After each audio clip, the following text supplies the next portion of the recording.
Please like this video and subscribe to our channel. Good afternoon to you. This is the Central Florida Computer Society, the Windows Special Interest Group, or WinSIG, for Sunday, June 12th, 2022. I'm Huey Poplock, and welcome. Got a nice group of people today, just shy of 50 people online, and of course, this will be available as a YouTube recording, usually within a couple of days. If I remember to do it and have the time to get it done, it sometimes gets done within a day or so. So welcome to everybody. We have some CFCS members and we have user group members from around the country and Canada. I don't see anybody from outside of those two countries, but occasionally we get some people from other countries as well. Welcome to you. We do this once a month. Been doing it for many, many years. And I am in Bradenton, Florida. CFCS is located in the Orlando area.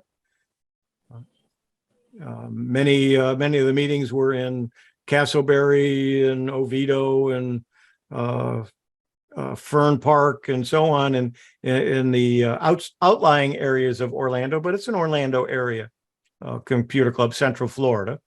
And I moved about 8 years ago. And when I did, I started doing it using Zoom. I don't know if I used Zoom right away. I may have used a couple other programs first. But and then prior to that, I've been doing it live at the meetings just prior to the main meeting for several years as well. I've been a Windows SIG chairman probably 15 or 20 years now. Mike Ungerman shared the duties, I think, when it was the DOS SIG. And I think one or two other people took it over for a while when I left. And then I took it back somewhere along the way and been doing it ever since. We opened it up to user group members from around the country, and we're glad you're here. And we talk about Windows. I have a way of doing it that's probably not as clean and crisp as it could be, but it's a user group meeting. We're here to kind of discuss and share things. It's not a polished TV show by any means, and it's not meant to be. So let's take a look. I'm going to share my screen. Share sound. I don't know whether I need to or not. We'll minimize this and this, and we open up my, whoops, we'll close this, and we go to my Huey.net, which is what I use for the WinSig. And on the WinSig page, every month I post the articles I'm going to cover, and then shortly after that, I post the recording of the meeting on the same page. So you can go back. I do have, because of the limitations of the software I use for the website, I can only have about 6 months worth on one page. So now I've divided it up. We've got the July through December 2021 on another page, and then the first part of 2021 on another page. Anything older than that, the items probably are too old, and most people wouldn't go back and check them anyway.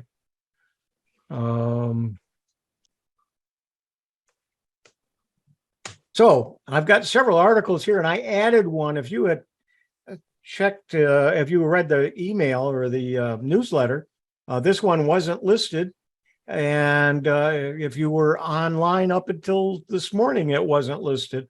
But Mike Ungerman and I had a discussion about it, I believe it was yesterday or the day before, and I just went ahead and put it first. So let's take a look at this article. Mike and I will kind of talk about it because he's the one who brought it to my attention. He has a little bit better understanding than I do on it. But researchers warn of an unpatched DogWalk Microsoft Windows vulnerability. And let me make this bigger by using this. And we'll increase the size to 130. That should make it bigger. And an unofficial security patch has been made available for a new Windows 10 vulnerability in the Microsoft Support Diagnostic Tool, even as the Follina flaw continues to be exploited in the wild. Actually, the patch or fix has not been made available to any of us. And it's not an official security patch, so we're not getting updates on it. The issue referenced as DogWalk relates to a path traversal flaw that can be exploited to stash a malicious executable file to the Windows startup folder when a potential target opens specific crafted diag archive file that contains a diagnostics configuration file.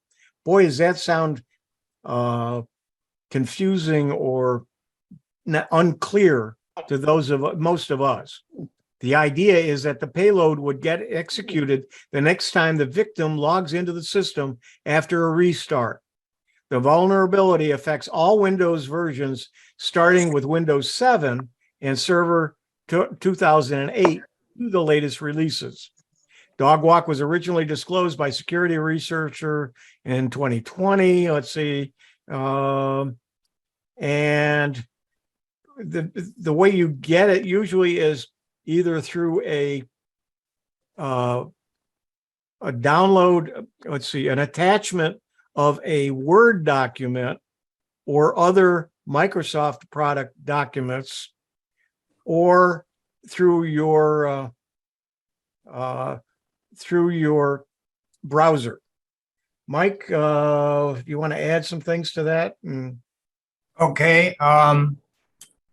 What I'll do in chat is I'll share the show notes from Steve Gibson from Gibson Research and Leo Laporte's Security Now podcast, which is held every week. and this was one of the two items that are actually out there right now, two different vulnerabilities that affect Microsoft Windows. So at the end of the first one, which talks about what Huey just related, Steve says, it was the middle of April, about a month and a half ago, when this was responsibly reported by a credible security research group as being under active exploitation at the time to Microsoft Security Response Center. The group providing the report provided a copy of the in the wild, real world Microsoft Office document, which was doing this. Now, he's emphasizing that because this is not just a theoretical vulnerability, which lots of people are reporting regularly, but because the exploit didn't immediately reproduce and fall at the feet of the Microsoft MSRC guy, he just blew it off, saying it was not a problem. So what Steve is basically doing is criticizing Microsoft for not recognizing in the open that there's a problem. As Huey says, we had to really dig down and find this particular article. And then the unofficial patch, which is put out. If you like, I can mention the second one, or however you'd like to do that. But it's is that the Follina? The first one is Follina, which is what you've just talked about. The second one is similar in that you get an email and you click on a link. And of course, everybody says, don't click on links, but people do. They're attachments. Or you even preview an Office document. The transmission is actually via an Office document, which contains the malware. And they say that, quote, bad guys can use this hack by sending phishing emails claiming to be security updates or patches that need to be installed. The flaw that was found bypasses confirmation dialogues. Typically, you will get a confirmation dialogue if you go to open something. They're bypassed. And that then allows Word to open these convincing-looking search windows directly. And Steve goes on to say this might not trick listeners of this podcast, people who are security aware, but we've made our computers so complex that most users have no idea what's going on. And legitimate software does often pop up telling us we need to upgrade this or that. They do say Microsoft has incorporated warning confirmation dialogues in an attempt to prevent abuse of this confusion, but most of the recent hacks arrange to bypass even these warnings.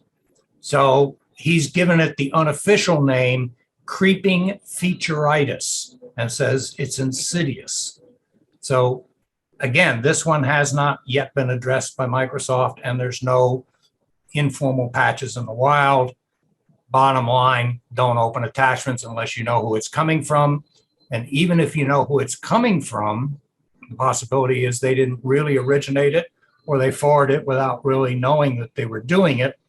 Pick up the phone and call them and say, hey, did you just send me a Word document, and what do I need to do, to take a look at it?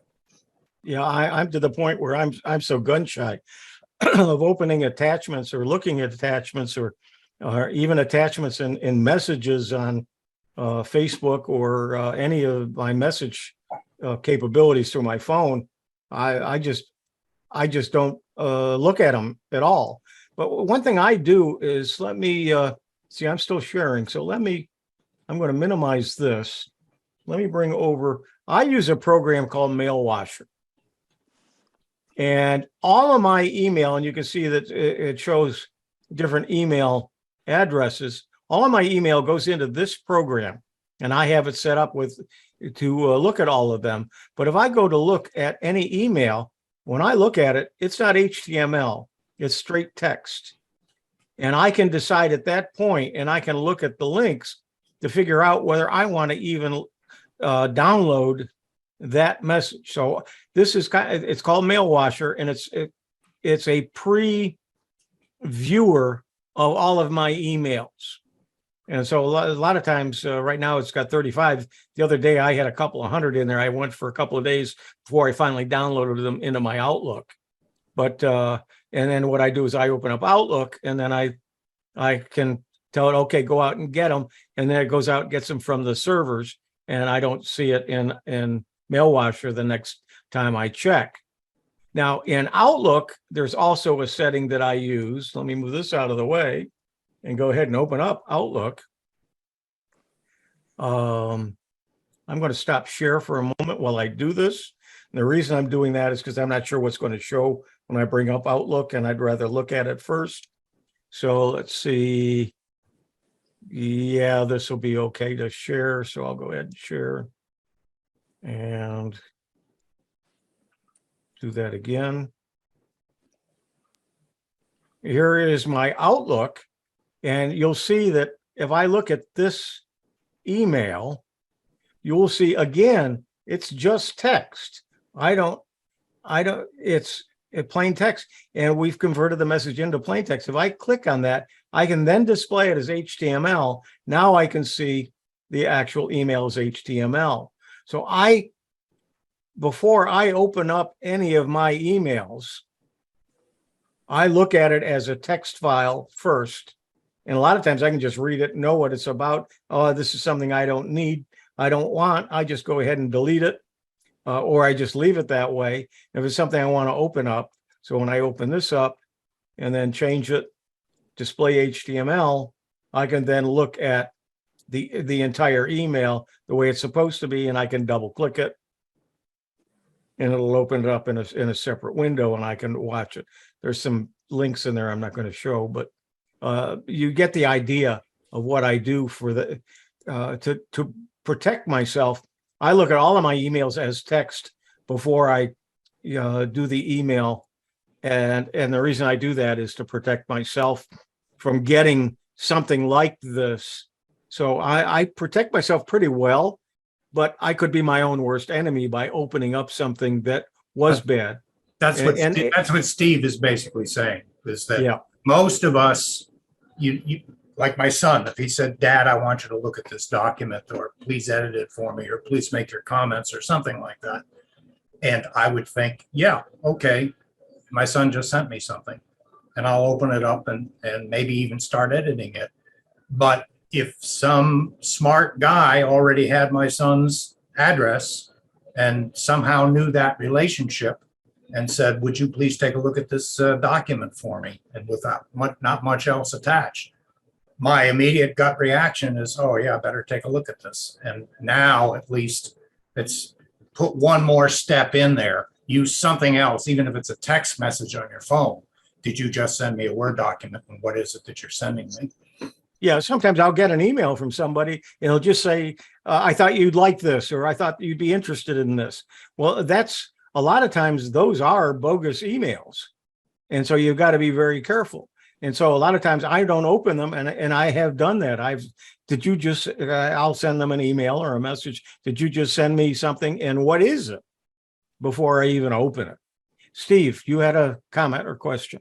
Yeah, maybe I missed it. Do we know what the harmful effects are of DogWalk, number one? And number two, I thought that some of the antivirus, the regular antivirus, also checked your email as just part of the product functionality. Mike, you want to address that? Yes, I do have Malwarebytes. It does monitor the websites I go to. It's not reading my emails. But some of the way this is done, for example, the second one that I talked about is done as a vulnerability in the attachment, not in the email itself. And so most of them are not screening your opening of an attachment. Let's say you do practice safe viewing of an attachment. So instead of viewing it in the email, you download it first. Then you open Word. Then you open the document from wherever it downloaded. The damage is in the document. And I don't know if the heuristics of Malwarebytes is going to catch that. At least at the moment, they're not. And they're saying again, a quote, the whole point is that the abuse of these protocol handlers, that is, protocols that are coming in and then call Microsoft routines, allows for the creation of either zero-click exploits against users who merely open documents, or for the creation of extremely convincing spoofs which hide what's really going on. So when Microsoft says, quote, we recommend users practice safe computing habits and only open files that come from trusted sources, unquote, ... That's exactly what users think they're doing when they do this process and there's an infected document there. So we don't know the harmful effects, the specific harmful effects, other than it gets something in your computer that maybe can exploit whatever. I guess, is that right? The second one, I think, is more insidious than the first, because what it does, you get notices all the time that a program you're running needs to be updated. I do on my PDF editor, for example, when I open things, and it'll tell me your editor is ready for updating. So this notice makes it look like, using Microsoft routines, they're called, the actual routines that are called, and it may look like a pop-up from Word saying Word has been updated, please update. And then you either click OK or click to update or something along those lines. That executes their code. I think the question was, what is the executable code doing that's now in your startup file? It's connecting through to their server. Let me see if I can actually find, keep going on this. I'll see if I can find what it says. Yeah, I think it can be, they can designate what they want to do with it, but right. They can go in and grab information from your system, from your programs, and get your data and so on. And get you to connect to their own IP server instead of Microsoft. He's calling it an OLEO or an OLE, object. It used to be object linked executive. Embedded. Yeah, it's OLE. Object law, right? It bypasses confirmation dialogues to allow Word to open convincing looking search windows directly. And the search windows then go to their server instead of to Microsoft. Yeah. And I think knowing exactly what it does isn't the important part here. The important part is just be very, very careful. And the fact that Microsoft has not updated with a fix for it. And as soon as they do, which hopefully will be the update Tuesday next week, that you do the updates. And that's why it's so important to do updates, because that hole will be fixed. Now, whether, so I think at that point, even if you are infected, I don't know whether it's going to work or not, how all that will work. But some of us rely on the antivirus programs, but some of them have not caught everything that's out there. And until Microsoft does something about it, it may not be able to be caught or fixed. Carl, you have a question.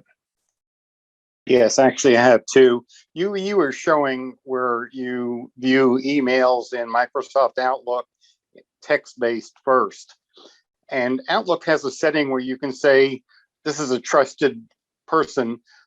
You can show, I'm searching for a word. You can show this not in text-based. You can show this regular, because I trust this person, but you're not using that feature. Is that correct? That's correct, because I could be getting something from somebody that they don't realize has an issue, or it may not be from them. It may be spoofed. Sorry. Okay. Second question, again, concerning Microsoft Outlook. I've used this for years, and very recently, I've been getting calendar invitations that normally when I get those, I look at them and I decide whether I want to accept it or not, or delete it. And if I delete it, it just goes away. But recently I've been getting these items that as soon as I open it, it goes on my calendar, and it's not going to be the current date. It's going to be some date in previous. Have you seen any of those? No, I haven't. Okay, thank you. Okay, Mike Leach, you had a question. Yes, Or comment. I sent a message through chat. I'm looking, are you talking about using malware bytes as the program, or was it a mail washer? Is that the name of the program? The one I use, the program I use is called Mail Washer. Mike just sent it. Okay, I'll look And it up.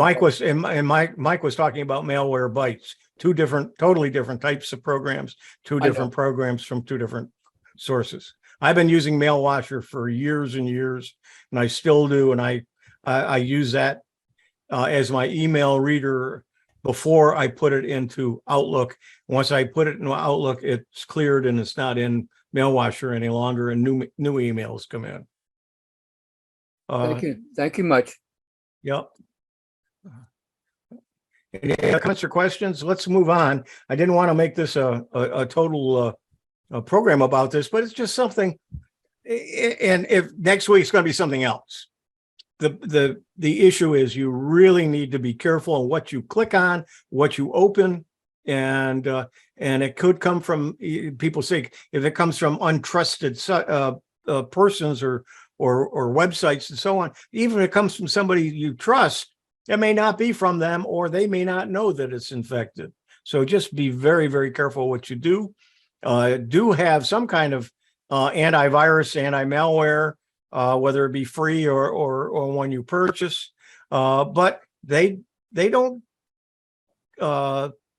catch everything until they can figure out a way to catch it. And so what happens is one company will discover a fix before another one does. So this is what changes the ratings of some of these antivirus and anti-malware programs. Is one is better now because it's catching this particular one. The other ones don't, but next week they all will. And then one of the other ones will find something new that the others haven't found yet. So it kind of they kind of leapfrog each other. So just if you use one, continue to use it, but make sure that you're very careful besides that. All right. Let's go into my next item here. And we'll go ahead and just minimize this in case we have to come back.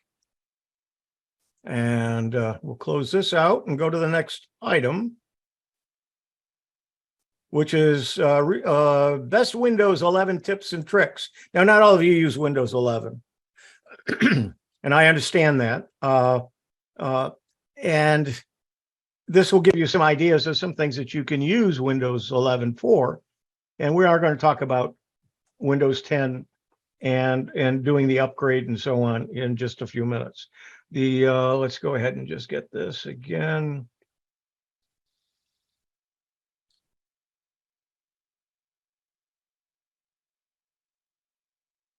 Come on. I better close Outlook out. Something's slowing me down here. And can you And full screen your browser, Huey? yep. There we go. And I've got it in here, and I want to get this to 130. Okay, the best Windows tips and tricks. One is you can realign the start button in Windows 11. I'm not going to go into this. I've shown this before. You can move it from the center position to the left position. You can't change it to the right. You can't put it on the left side of the of your screen or the right side like you could with previous Windows, but you can center it or where it's by default or move it to the left. What the hell is going on? Now, the next item is simplified right-click menu. Where's the pictures for that? Where'd it go? I'm going to close that again. I think maybe we better just look at the article. All right. Simplified right-click menu. When you right-click, the right-click menu now focuses only on the most important settings. Should you need more settings, print, set a new background, and so on, you select something called show more options. I'm going to mute everybody just because I'm here. If you make noises and so on, it kind of changes the focus of the screen anyway. So let's see, mute all. There we go. And hopefully it didn't mute me. So Mike, even you are muted now. All right. So let's go ahead and open up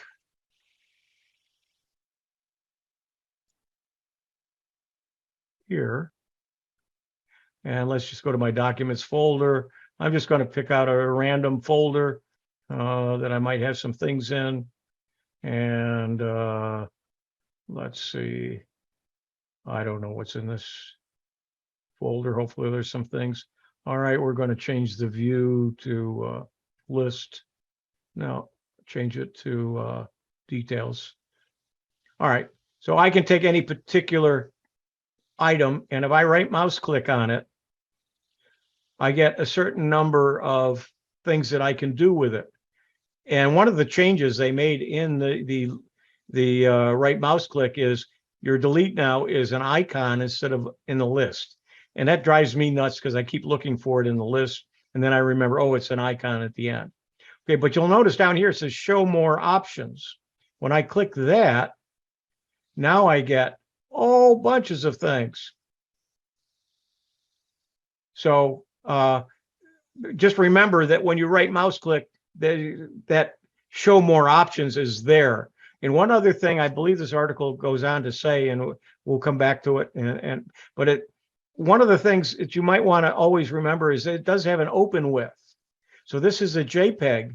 So if I want to open that, it shows me anything that can, or not anything, but some of the things that I can open a JPEG with. And so if I wanted to open it with Adobe Photoshop Elements, I just click that. And so I don't have to open up Photoshop Elements first and then go find the file. It's opening the Adobe Photoshop Elements, and then you will see here in just a second that in Elements, it opened up that JPEG. And now I can edit or do whatever I want to it very quickly and very easily. So using that right mouse click, you don't see, well, you do see in the quick one, you see the open with, but if you don't see what you want to do, go to show more options. Okay, So I don't want to stop share. I want to come back to this article. So the right click menu now focuses only on the most important settings. And then if you want to, then select the show more options and look at some more things.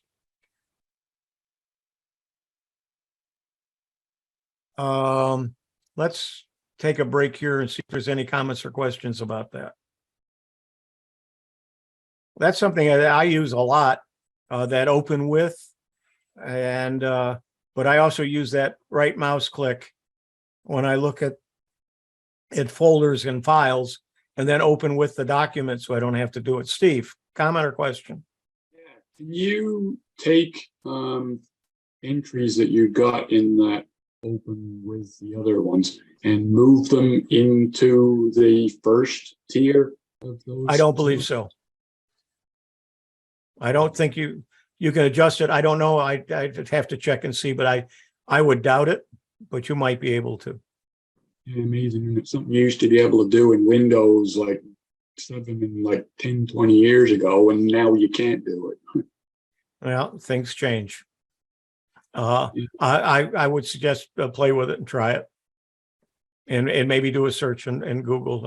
I don't know of it. I've never tried it. I just, again, don't play with a lot of settings because I like to keep it the way it would be. That if you didn't try, if you were looking at it for the first time, I see what I see is what you would see, and it makes it easier for me to help people. Michael? It appears, just noticing what popped up on your computer, that you have a lot of applications that are invoked by that right click that other people might not have. So it kind of depends on the applications you have on your computer.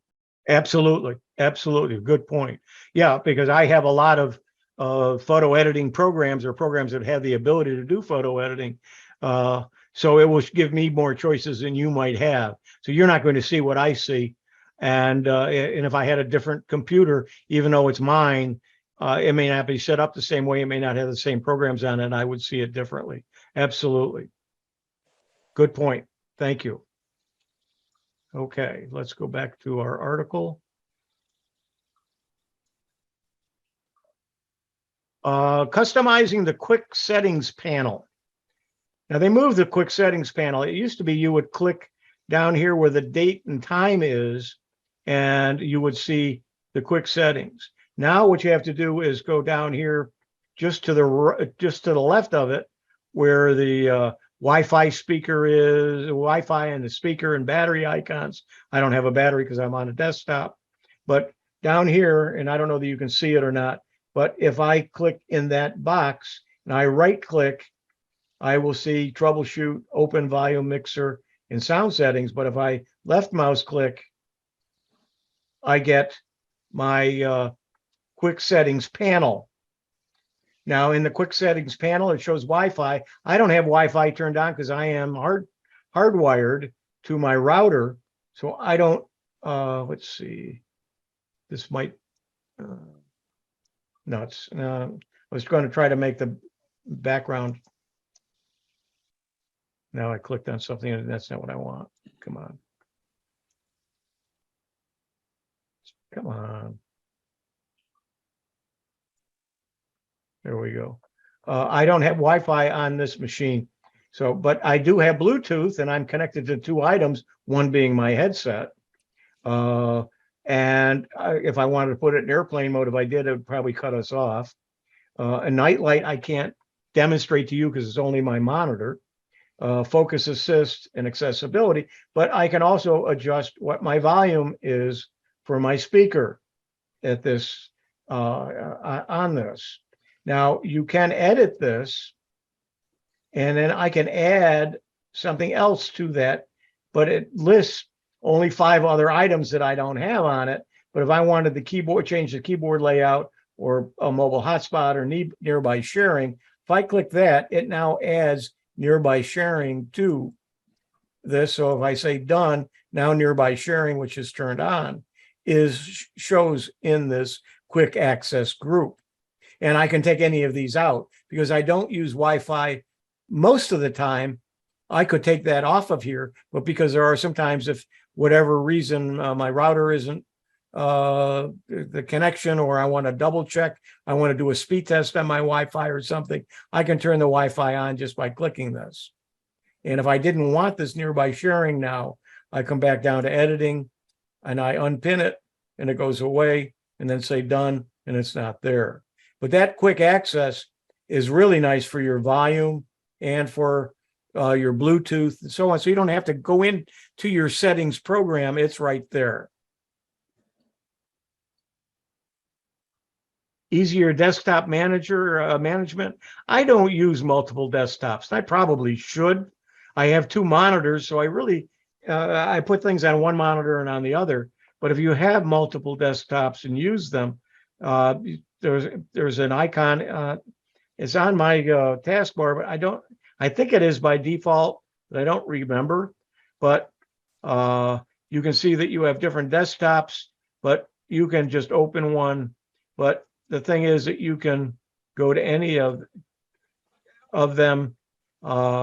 You can create and manage multiple ones right there very easily, very quickly in Windows 11. Gather your widgets. I don't use any widgets, so I can't demonstrate this at all. Widgets are little programs that sit on your desktop. I might have some. I think I got a weather one. Yeah, if I open this up, you'll see the widget. I think it's just one widget, which is news or weather, and it's there. But there's going to be more available, and you can add and you can rearrange them, and there's some things that you can do with them. I don't, that's more of a pain for me than it is something I use. More multitask layouts. If you don't use this feature in the Windows 11, you're really losing out on something. I use it quite often. And what it is, if you come way up to the top, and where it used to be where you would minimize or maximize, you will get what looks like this in the corner. I don't know if you can see mine or not, but I can then take and say, if I pick this one, which has got 4 things I want, and I can decide which window I want this to be in. When I do it, it puts it in that window, and then it gives me 3 other windows that I can put in whatever I want in those windows. If I drag this up, it brings it back to where it was. So you can, a lot of times I want to have 2 things side by side, and I don't want to, in Windows 10, you can go to the corners and make changes in the size and then move it over to the side, or you can snap it to the edge and then snap something to the other edge. But it's a lot easier if you just come up here. Whoops, I clicked it too quickly. You come up here and say, I want it side by side. Bingo, there's one there. And then I could have another one over here. And I've got the 2 windows side by side that quickly. And you can also decide if you want to have one bigger than the other. You can change them that way.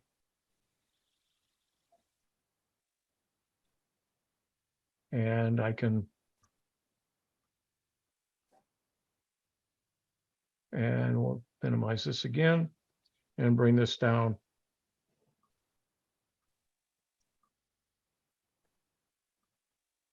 So you can, there's more multitask layouts that you can use to whatever you need, but use them. I find it very handy and use it quite often. Chat with Teams. I don't use Teams, so I don't, nothing there. And the focus, I don't do focus sessions. I look this over. If it's something you might use, I would suggest you take a look at it. Streamline File Explorer menu. There's some things that you can do with this. I'm not going to get into that today. Let's see if there's anything else in here. New sound modes. There's some things you can do with your audio as well in system sound, all sound devices and properties. You can change your channels and so on. So those of you who are into using your computer with a lot of stereo and so on, you might want to take a look at that. View the app list. Yeah, this, before we get into that, let's see if there's any questions or comments. Any questions, comments? It's Mike. I'll just make a comment on the workspaces, especially running a Zoom meeting like we are today. If, for example, you had your desktop in one workspace and then that you're sharing, and then in your other workspace, you just had your normal desktop and you wanted to open something else to reinforce it without changing the settings of the desktop, say of your browser, because you've already got it set the full screen or it's in the article. All you do is hit your, I think it's Control and right arrow, if I remember correctly, or Windows and right arrow, and you're in that second desktop and it's on the screen that you're sharing. You've just changed the workspace. So it's a quick flick over to that and then a quick flick back without having to rearrange what you're working with, which is your combination workspace and browser. Have you done that before? Yeah, I did that. I did that a couple Zoom of times when we were running our Linux meetings and I was using my Windows computer. I'd have that up. I'd keep Zoom on the primary screen, and then I would go to the second screen that didn't have any of the Zoom dialogues. Okay, so it works fine with Zoom. Yeah. Okay, because I've tried a couple of things with Zoom, and when I switched away from it, people didn't see that screen or didn't see it. The key Only I saw is to share the full screen and not the application.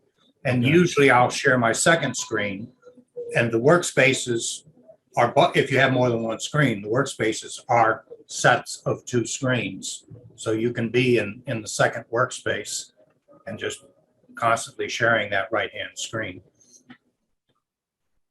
Okay, let's go back to thank you, Mike. So this is view the app list. They have changed how you view your apps now in Windows 11. It adds an extra step to view your full list. So if I come down here and look at my start menu, all apps are not here. I have to click something called all apps, and then it shows me all apps. By the way, and I've mentioned this before, but a quick thing, if I want to find Zoom on all apps, and I've got a lot of, as you see, I got a lot of programs installed on my computer. If I want to get to Zoom, I can click on each one of these is like a heading. You got the pound and which is any kind of a number or a symbol or an A. So if I click on the A, what it gives me is like a dial, and I just say I want to go to Z, and there I am down at the Z's, and there's Zoom. So it's an easy way. So if I want to go back to G, it gives me all of the G's. So it's an easy way to move around your apps list, especially if you have a real long list like I have. Now to continue with this, you'll then be able to browse the list or search. Okay. Now you can pin apps to the start menu. Now you'll notice that when I look here, I've got one page, but you'll see two little dots here and a down arrow. If I click that, it gives me like another page, and I got an open slot here. So let's say I wanted to add something to that. What I would do is I would go into all apps. Okay, I had to remember how to do this. All apps. And let's say I want Adobe Acrobat Reader. I right mouse click on it. It says pin to start. I do that. And now when I come back here to my start menu, well, I'm not in my start menu. I'm in theirs. And then I come to the second page, it's there. And so you can add what you want to that quick start menu. And if I don't want that anymore, I right mouse click and I can unpin it and it goes away. So you can control what's here. So on my page one, and you can also move them around. So if I wanted settings here, I just move it over and it moves. If I want it up at the top. So you can have the first page of the items you use the most, and the second page what you use the second most, or have up in the top left the one you go to the most, and then next, and so on. If you wanted to to put them in some kind of an order. Now, to keep going with that is you can customize the start menu as well. You go into personalization, start, and then folders in settings. So we're going to go to settings, personalization. What was the next one? Start and folders. And notice I have several that are turned off. I only have one turned on, which is videos. So what are we talking about here? Let's come back over here. Let's come back to here.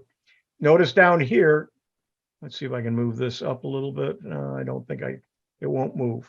I hope you can see, and it's pretty small, but right down here, there's a power button. Right next to the power button, I've got video. Well, that's what I have in that setup. Now, if I go back to my settings, and let's say I add documents and downloads, if I come back here, now I have documents and downloads, so I can get to them just by going to the start. So let's do that again. I go to the start menu and click my downloads, click that, and it opens up my downloads folder. I clicked it twice, so that's why it came up twice. So it's an easy way to get to it. And it's also a place where you can get to your power. I'm not going to click it, but I think it will come up and give me a choice. Do I want to shut down or do I want to restart and so on? So that's where your power button can be as well. So you can customize that start menu and you can personalize it. Let's skip this. I'm not going to get into default apps right now.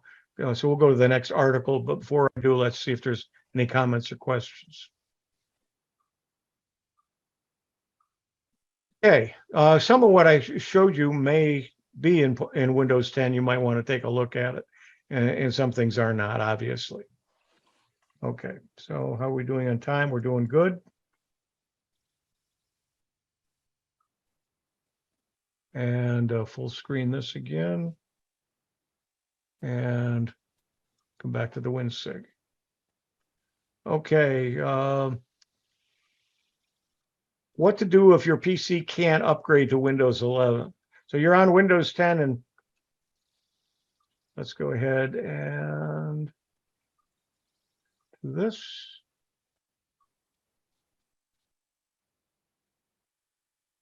And you get this notice. This PC doesn't currently meet the requirements. So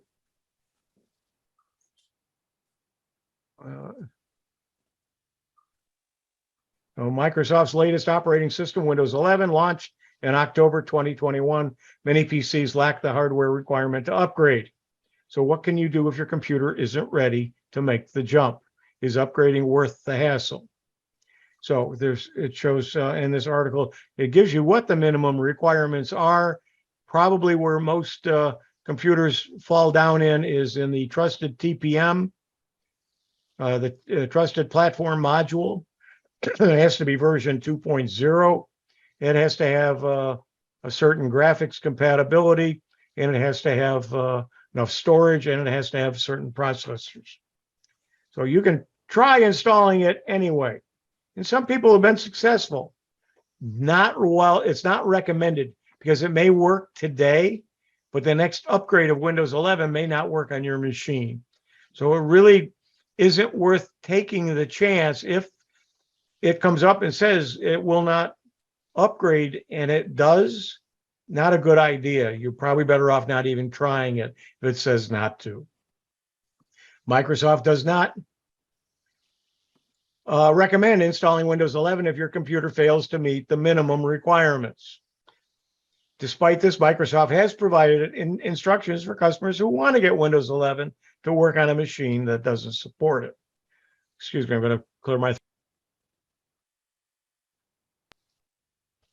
throat. To upgrade an unsupported machine, you must create a registry key and it bypass some things. So you might get lucky and it might work for a while, but you can't, after 10 days, you can't go back. You're going to have to reinstall a clean install on Windows 10.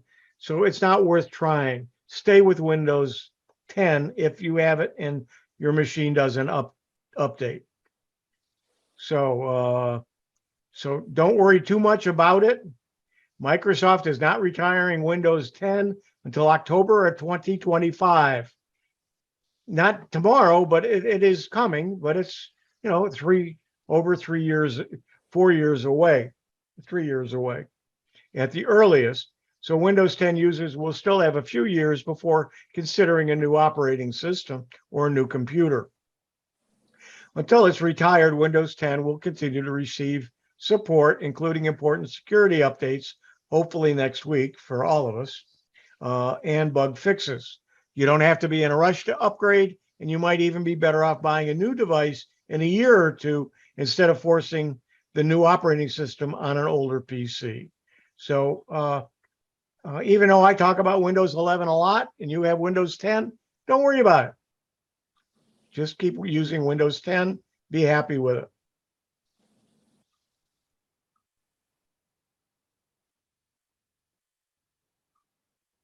Okay. How to boot into safe? Yes, hang on. I'm coming. Let me stop sharing. Question from somebody. Yes, Ted. Yes. When Windows 11 first came out, I was told that Windows 11, if you try to install it, will wipe out everything on your drive and then install Windows 11. Was that correct? For the most part, no. You can choose that, but you don't have to, and you can just do an upgrade and everything will be there. I did a complete, on my machine, I did a Windows 11 update or upgrade, and everything was there and everything worked. Okay, thank you. But in the choices, I think you can choose, as you do with any of the Windows operating systems over the years. When you put a new one in, you can say, I want to upgrade, or I just want to wipe and start over again. So you have the choice. Stephanie, you have a question, comment? A comment. When I had a fairly recent Dell desktop, and I was successful in installing Windows 11. It turned out I only had to change one of the settings. That was the thing that they were complaining about, and it is that same paragraph, that it had just was not enabled. And when I enabled it, it worked just fine, and it's been working fine for more than a year now. Yeah, that's a TCM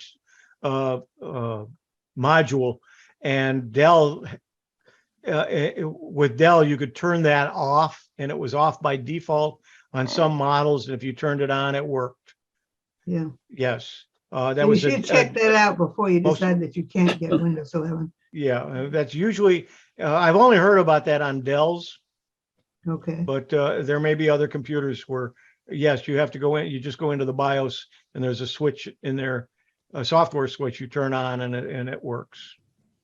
But yes, good comment. Thank you. You repeat what that switch is, what it's called? Yeah, it's, let me make sure I get the wording correct.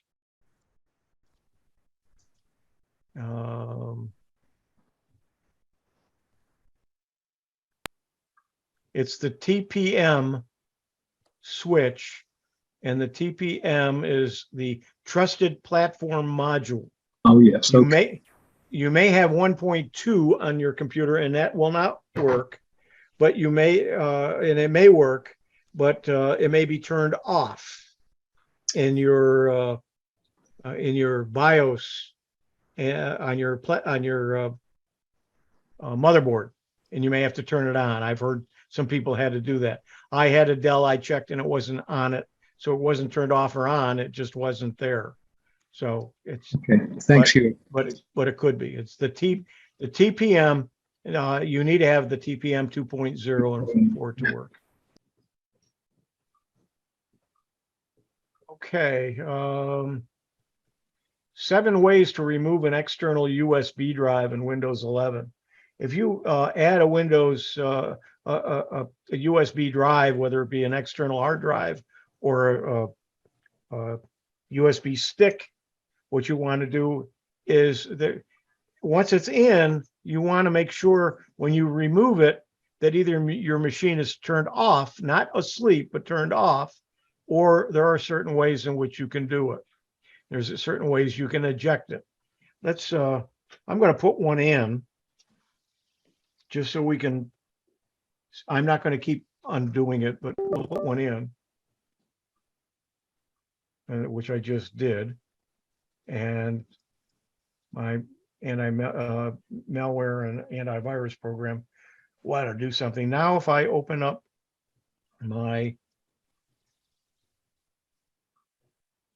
drive here, still not loaded yet.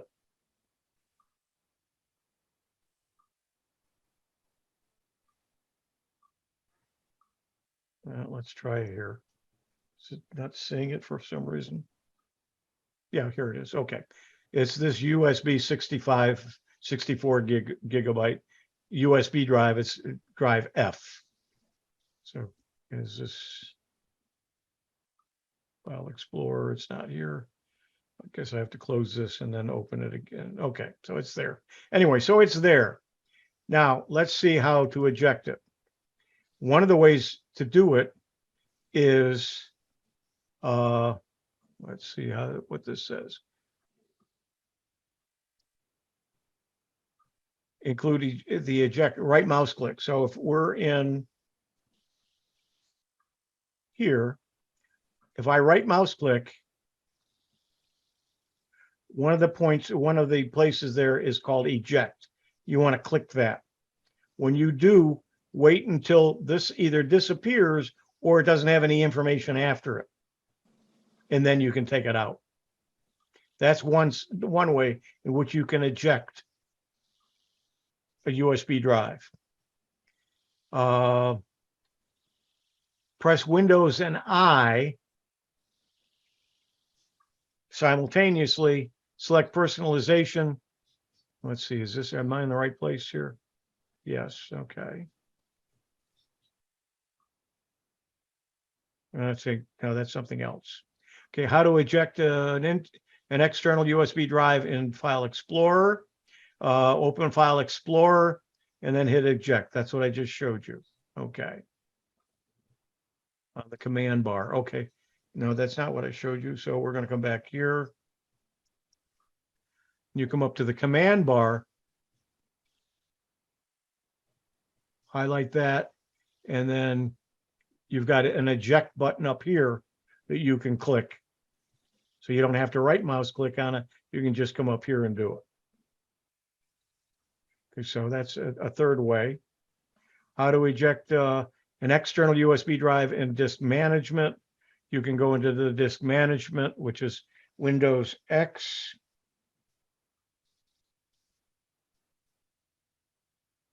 And go to disk management.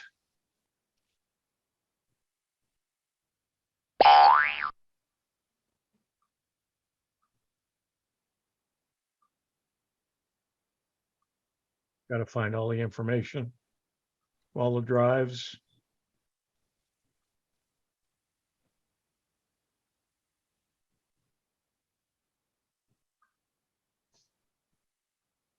Those take a few seconds. The others are quicker. And then what it says to do, wait a few seconds and let's see, disk management, right click on your removable drive. So again, it's doing the same thing and it takes longer to do, but you find the right drive, which is F, and again here, and then you would Let's see, I don't see where.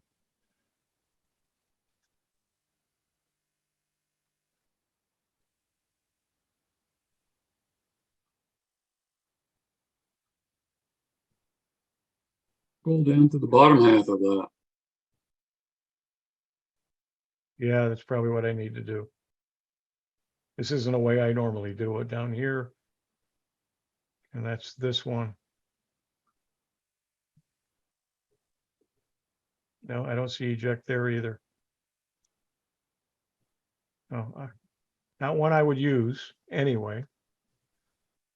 Let's see what it says here. Disk management, right click your removable and hit eject, and it doesn't show up that way on mine. Well, whatever. And then using PowerShell, I don't use PowerShell. You can read this article, and if that's something you use, how to eject an external drive with USB disk ejector. If you want more USB drive ejection options, check out USB disk ejector. It's an app, so you have to install an app to do it. Why, I don't know why you'd want to. So the first couple of ways are probably the best and quickest to do it, and then how to safely, without ejecting it. If you can't bring yourself to eject the stick, or you want to be careful, right click on the start button, select device manager, extend the drives category by double clicking it, go to properties. So that gets quite involved. And the last way to safely, let's see, just make sure that you eject it properly, or what you might do is just shut down your computer completely. Once you're sure that it's off and down, then take out the drive and you're good. And let's go back to the first one, and that is, we come here. I don't need that. I want to come to the file manager here. I'm going to tell it to eject.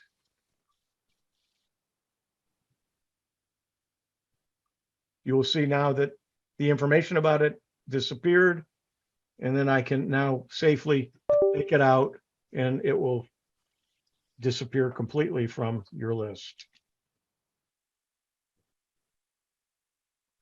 So if you have an external drive, an external thumb drive, don't just yank it out, because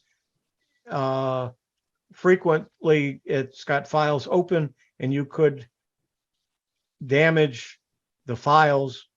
Not going to damage it physically, but you could corrupt the file and not be able to use it. And let's see if we have any comments or questions. Steve. Yeah, actually, Mike pretty well took care of what I wanted to say. One thing he said, for the most part, you really don't need to eject it. And I think that's true. I had heard that all along. He read an article and he can speak for himself. But the other thing is the point you made, if you have a file that's open, when you pull that flash drive out, then you could corrupt your file. That's the main reason to do it. Otherwise, you should be able to get by without doing it. Mike says he does it anyway, according to his text message there. So yeah. Yeah, I'm just very careful. I don't want to corrupt, especially if it's an external drive. And I've got several handy. You know, I got one. Let's see. I got so many here. I got one here. I think this is 500 gigabytes. I've got another one next to me as well. That's 500 gigabytes. If I don't want to corrupt it. Yeah. So right. I certainly wouldn't want to take the chance, just by unplugging it. So I would eject it before I did it. Yeah, it's best to remember to do that. However, don't panic, I think, if all of a sudden you realize you've pulled the plug, and you're probably okay. But yes, it's good to get in the habit of doing that anyway. Yeah, absolutely. Yeah, and for the most part, will work if you unplug it, and you won't have a problem with it. But boy, if you do have a problem, it's probably going to be on a drive or a file that you didn't want corrupted. One time it actually asked me to reinsert the flash drive. Now that was been some time ago, but yes, it said, apparently I had pulled it out, and I guess the file would have been corrupted, but it gave me a second chance to reinsert the thumb drive to save the file. Well, that's good. All right. Gave me a little note. Okay, so let's go back. How are we doing on time? We got about 5 more minutes. Huey, Yes. I have a question about removing the thumb drive. Back in Windows 7 and 10, in the lower right-hand corner of the taskbar was like a caret that was upside down. And if you clicked on that, it gave you some extra programs, and one of them was remove the thumb drive. Is that no longer working in 10 or in Windows 11? It does. But I read somewhere not to use that, or it doesn't. It tells you. Let me put the drive back in. Excuse me. Let me put the drive back in. That's the one I use in 10. So yeah. Yeah. Okay, so it's back in. Close. Uh-oh, there's a problem with the drive. I'm going to leave it alone. But there it is. Okay, now it's working. So if what you're saying is down here at the bottom, I don't know if you can see that or not, but it is here. If I click on that, and there is the drive, and if I hit eject on it, it ejected it.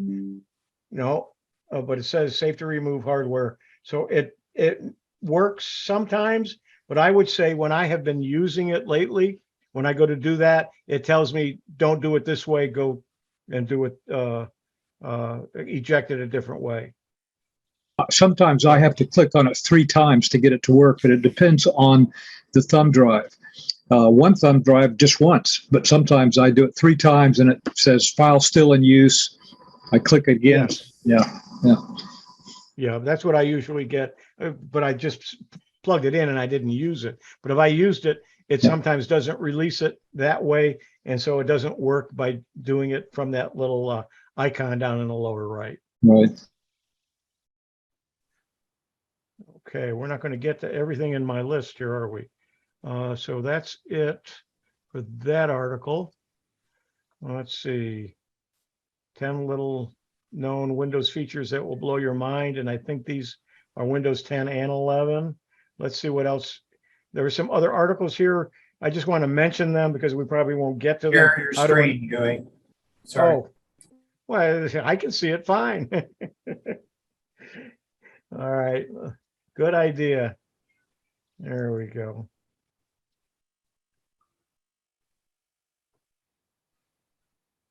All right.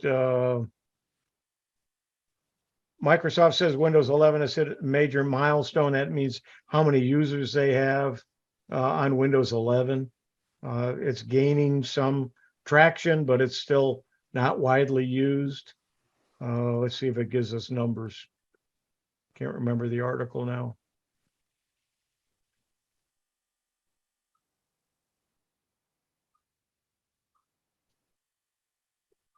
It was officially released October 5th, 2021.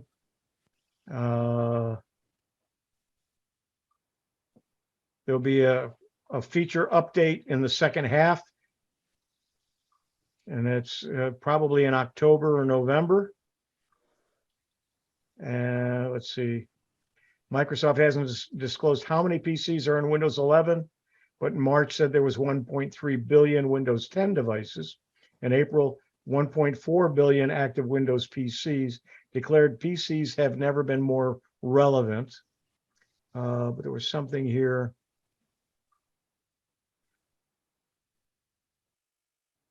The milestone comes about 7 months after. But what was the milestone? Declared Windows 11 is ready for broad deployment, so long as your hardware is up to the job. So I don't know what, they aren't giving numbers, it looks like. I thought it did.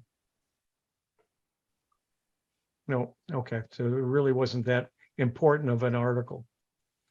What Windows activation is and how does it work? Microsoft announces new Outlook for Windows. I haven't gone to it yet. but apparently it's going to look and feel a little bit different than it does currently. There's 11 ways to fix OneDrive not syncing. If you're not using OneDrive because it doesn't sync, you might want to look at this article and make it sync.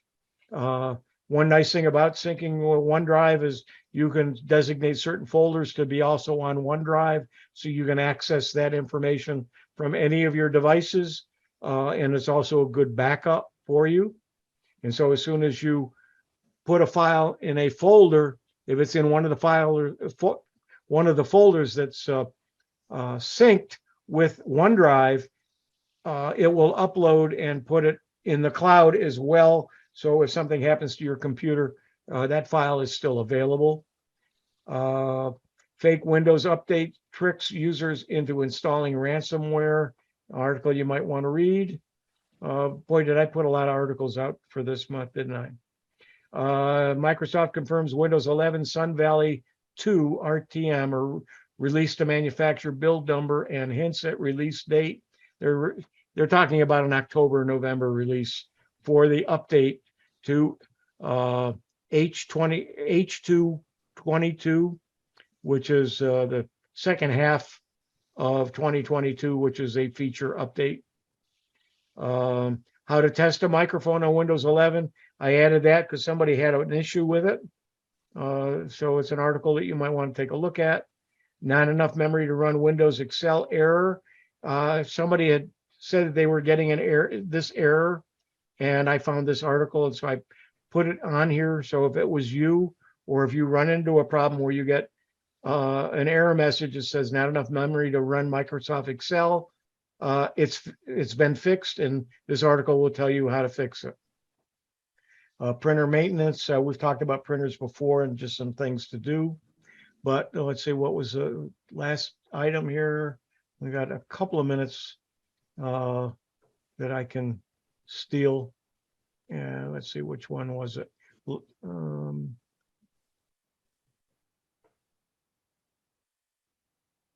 Also using Outlook with Gmail. I had a problem with my Gmail and Outlook this week. It actually stopped working after May 30th. I wasn't getting any of my Gmail messages in my Outlook, and I did not realize it because it was coming into my mail washer. Then all of a sudden I started getting error messages on my mail washer saying I wasn't getting from several of my Gmail accounts. And what you have to do is you have to go out, and because of two-factor authentication now, it creates a special password for you to put in Outlook and in Mailwasher. And there's a way to do that. You want to take a look at this article. It explains how. So if you're not getting your Gmail into your Outlook or into another email program, there is a way, because of two-factor authentication, to get an authenticated password to use and bypass that and not have a problem. And so I had to do it. Go ahead. Will you put the link in the chat, please? Of this article? Yes. Yeah, well, it's right here, but I will just click on it and then, okay, it's here. Click on this and put it in the chat box. Make sure it's to everybody. There you go. Thank you. But yeah, and then I had to go do it. It tells you what to do and how to import and export it, and how to, well, let's see. It was fairly easy for me to do once I figured it out, following the article. I guess we're not going to have time to get to that other article on, where is it? We'll just look at it quickly so you can see what's in the article. 10 little known Windows features that'll blow your mind. Mouse hover over window activation. Easy window arrangement. I think I just showed you kind of that. Taskbar launching. Oh, that's, yeah, if you got on your taskbar, you got several items. if you got less than 10, you can do this with all of them, but if you got more than that, it's only going to the first two. But if you hit your Windows key and 2, it will open up the second item on your taskbar. If you Windows key and a 5, it'll open the 5th one. And so you just have to figure out what number they are and just remember. And then each time you want to open that, you don't have to go down to your taskbar and click it, just hit the Windows and that number, and it'll open up that number. Does your search little magnifying glass there count as 1? Well, let's find out, because right now that's 2, I guess. Windows 2. No, actually it was, so Windows 1